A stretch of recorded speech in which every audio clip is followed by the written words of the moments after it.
Pumasok ako sa isang tindahan ng mga appliances. Balak ko sana bumili ng aircon. Kaya lang ay walang nag-entertain sa amin, siguro dahil sa kasuotan namin. Tawagin niyo na lang ako sa pangalan na Melba. Hindi kasi ako mahilig magsuot ng mga branded na mga damit. Yung simpleng pambahay at galing pa nga sa ukay para mas makatipid ang mga kalimitan kong isinusuot.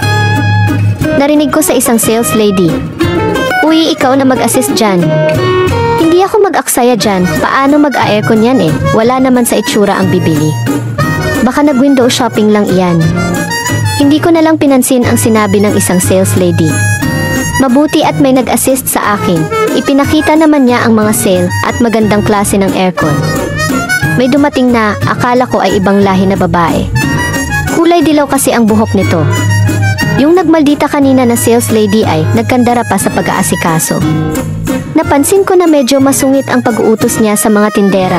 Ipinakuha niya yung mga mamahalin na aircon. Kinuha naman ng tinders ang mga sampol na nakalagay pa sa itaas.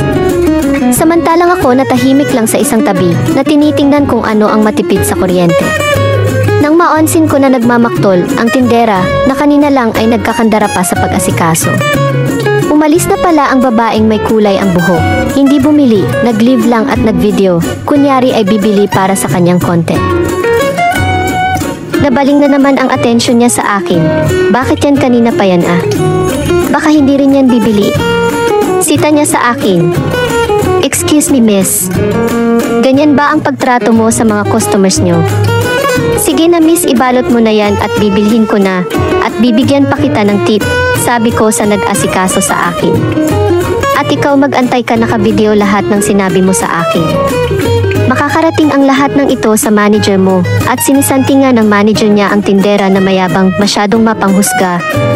Dahil sa video na ipinakita ko sa manager, nabigyan pa ako ng discount at ipinabura sa akin ang mga video. Wala naman akong balak ikalat for me para matuto lang ng leksyon ang babae na yun.